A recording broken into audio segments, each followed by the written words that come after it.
क्या आपको पता है कि नॉमिनी और उत्तराधिकारी में क्या अंतर होता है? मालिक के मौत के बाद प्रॉपर्टी का असली हकदार कौन होता है? तो आज का वीडियो इसी पर है। वित्त मंत्री निर्मला सीतारमण ने हाल ही में बैंकों में कहा कि वह खातों में नॉमिनी का नाम जरूर दर्ज करें। नॉमिनी न होने की वजह से बैंक के पास करोड़ों रुपए लावारिस पड़े हैं। दरअसल जिन खाताधारक की मौत हो जाती है उनका पैसा नॉमिनी को ट्रांसफर कर दिया जाता है। ऐसे में सवाल उठता है कि क्या केवल नॉमिनी खाताधारक के जाने के बाद उनकी संपत्ति के अधिकारी होते हैं?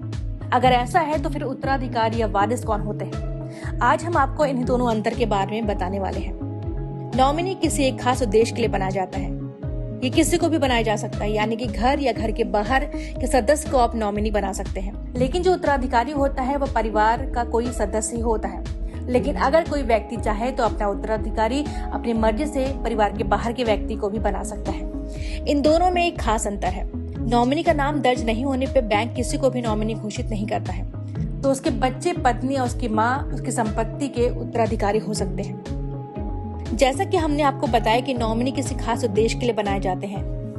उन्हें उस चीज के अलावा व्यक्ति के किसी और संपत्ति पर उसका कोई अधिकार नहीं होता।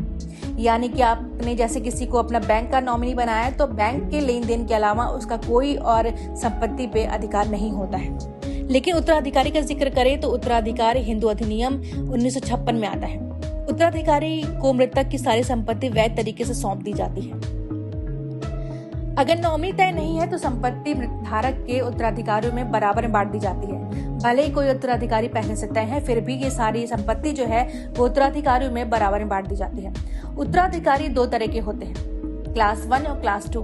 क्लास 1 में आते हैं माँ, पत्नी और बच्चे, और क्लास 2 में आते हैं पिता।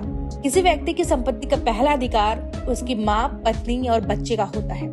अगर आपको हमारी ये वीडियो पसंद आए तो चैनल को लाइक कीजिए, सब्सक्राइब कीजिए, शेयर कीजिए।